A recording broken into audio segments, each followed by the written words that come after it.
Hi friends, माझं नाव मोहन आहे. पुण्यातील एका गॅरेजवर मी कामाला होतो. नुकतंच मी आता 21व्या वर्षात पदार्पण केलं होतं. घरची परिस्थिती बेताची असल्यामुळे घरच्यांनी मला स्पष्टपणे सांगितलं होतं की स्वतःच्या पायावर उभं राहण्यासाठी तू काहीतरी कर. यामुळेच मी हे काम करत होतो. गॅरेजवर पैसे खूप मिळायचे, पण कष्टही तसंच करावं लागायचं. कामाची सवय नसल्यामुळे माझं अंग खूपच दुखायचं. एका रूमवर मी एकटाच राहत होतो. त्या रूमला भाडंही तसं कमीच होतं, पण यामुळे ती रूम मला परवडतही होती. जेवण मला बाहेरच करावं लागायचं. नुकतंच आता पावसाचे दिवस सुरू झाले होते. यामुळे पावसाने मला वेळेवर गॅरेजला पोहोचता येत नव्हतं आणि या दिवसात तसंही काम कमीच राहायचं. यामुळे मालकही काही बोलत नसायचे. यामुळे दिवसभर मी रूमवरच आराम करायचो.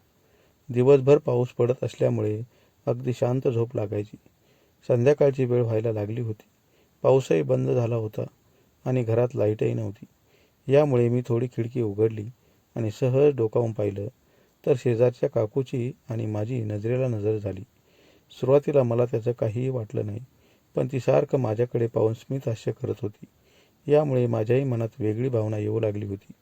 तसाही मी वयात आलोच होतो. अशा वातावरणात कोणीतरी आपल्याकडे पाहतंय, यामुळे मी देखील त्या काकूंकडे पाहतच राहिलो. तिचं आणि माझं कधी बोलणं झालंच नव्हतं. येता जाता मी माझ्या कामामुळे घरातून पटकन निघून जायचो. यामुळे माझ्या मनात तशी काही भावना नव्हतीच. पण आज काकूने अशा पावसाच्या वातावरणात बराच वेळ आपल्याकडे एकटक पाहणं म्हणजे नक्की तिच्या मनात आपल्याविषयी काहीतरी वेगळीच भावना असेल, असा माझा समज झाला होता. तिच्या नजरेला नजर लावत मी देखील स्मितहास्य करू लागलो. तेव्हा तिच्या मनात माझ्याविषयी एक वेगळंच कुतूहल निर्माण झालं होतं. मी गावाकडून आल्यामुळे आपण त्या भानगडीत पडायचं नाही, असं मी ठरवलंही होतं. पण अशी संधी अचानक येईल हे मी स्वप्नात देखील पाहिलं नव्हतं. ती नेमकं कोणत्या कामासाठी आपल्याकडे पाहत असावी हे मी ओळखलंही होतं. त्या शेजारच्या काकूचं वय 35 वर्ष होतं, तर माझं वय 21 वर्ष झालं होतं. आमच्या वयात बरंच अंतर होतं, पण या कामासाठी आजकाल कोण पाहतंय वय, असा विचार करून मी आलेल्या संधीचं सोनं करायचं ठरवलं होतं. तसाही मी माझ्या रूममध्ये एकटाच होतो. यामुळे बराच वेळा निवांत पडल्यावर माझ्याही मनात तो विचार यायचा, पण त्या काकूविषयी नाही, तर दुसऱ्यांविषयी. त्या काकूचा नवरा एक आठवडा घरीच येत नव्हता. शिवाय आला तर खूप तराट होऊन यायचा.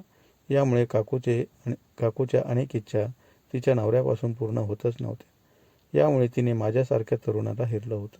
असा विचार करत मी उघडलेली खिडकी मुद्दाम बंद केली आणि शांतपणे खिडकीजवळ उभा राहिलो.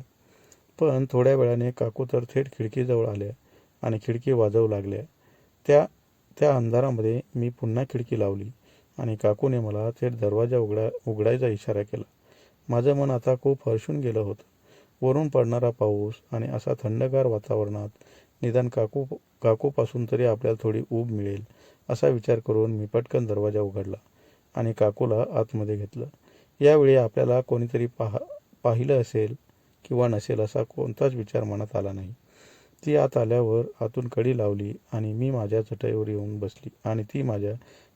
बसली.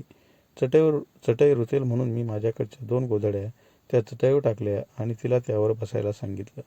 पहिलीच वेळ असल्याने आणि अचानक ती संधी मिळाल्याने मला काही दमच निघत नव्हता. काकूही त्या कामासाठी खूप दिवसापासून एखादा मुलगा शोधत होत्या आणि आज माझ्या रूपाने त्यांना मी सापडलो होतो. वरून पडणाऱ्या पावसात आम्ही त्या गोधडीवर खूप वेळ मजा करून घेतली आणि तिची त्या रात्री पूर्ण इच्छा झाली. पण ही सवय खूप वाईट आहे. तशी ती शारीरिक गरज आहे, पण सवय लागल्यावर सुटणे खूप अवघड आहे. यामुळे त्या काकू रोज रात्री न चुकता गोधडीत यायच्या आणि माझ्याकडून इच्छा पूर्ण करून घ्यायच्या.